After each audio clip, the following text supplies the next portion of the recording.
I got a lot of questions for you, especially with the current times we're living in. And a lot of my conversation having with you is around the Constitution and how we're protected because of this paper that was written. And the angle I want to take is slightly different because, look, we're all following the story. Sidney Powell, Giuliani.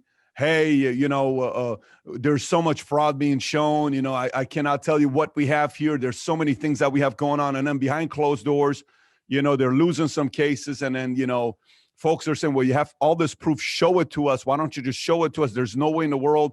Biden won 80 million to 75 million. Trump's the one that had 80 million votes. All this stuff that we're hearing. The part that gets me thinking is the following. There is this concern that this is the tipping point election-wise.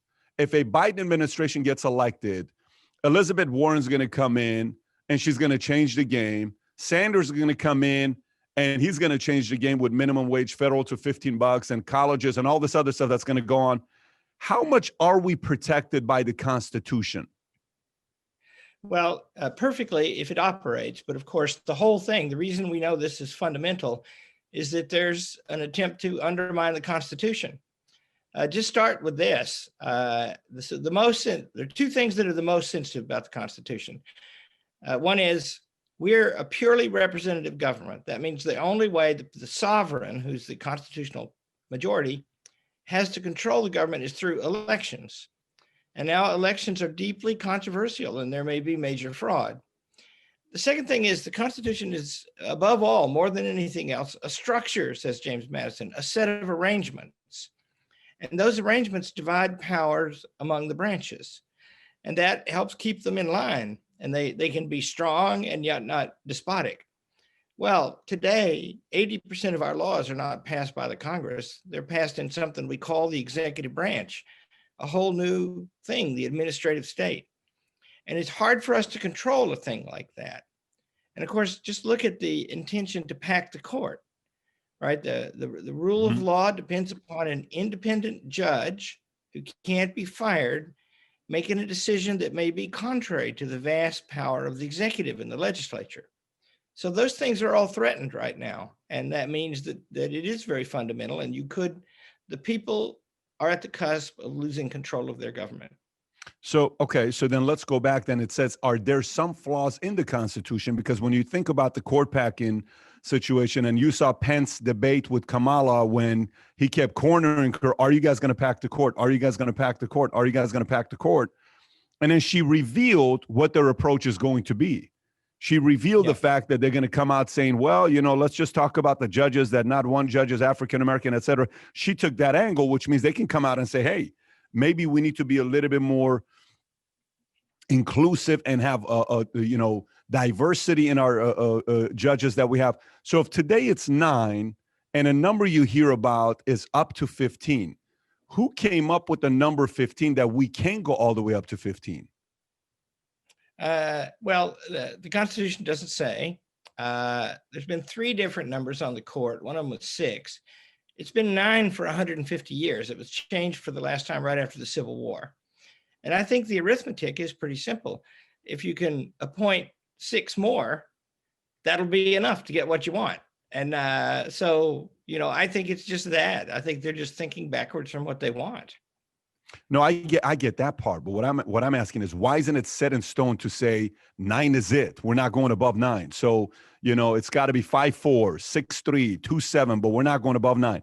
Why is there that additional 15 left there to say we can go all the way up to 15? Obviously, we know what the motive is. If they're up 9-6, they get to do whatever they want to do. But why did we leave that out for people to be able to one day take it to 15?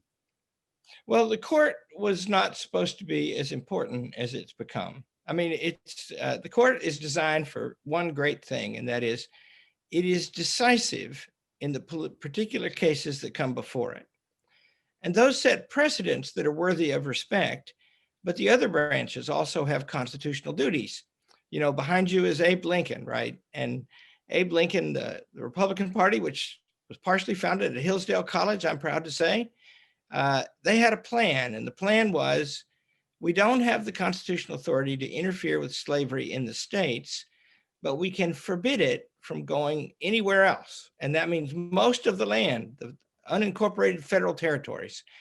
And that'll place slavery in the course of ultimate extinction. Well, in 1858, the Supreme Court ruled that the Constitution does not give the Congress any power to exclude slavery in those territories. In other words, it cut the heart out of the platform of Abraham Lincoln. And so he gave a wonderful speech and explained the relationship. He said, each of the branches has responsibility to interpret the Constitution as it deploys its power, not exclusively the Supreme Court. Ultimately, in a conflict between the branches, the people are going to get to decide through an election. And then he went on to say, poor Dred Scott, who was a slave who sued for his freedom because he was taken into a free state, he is a slave now, and no power on earth can liberate him. It's been decided in the final court. But the question, what are the powers of the federal government? Those people can't decide that by themselves. And so, but now we've written it in stone that they can. And they've written the craziest opinions in which they say that they personally are supposed to personify the people and the Constitution. So it becomes more important now than it used to become. And, if they do get to pack the court, it will hurt the dignity of the court, but the residual dignity that the court enjoys will make it a very powerful move if they do it.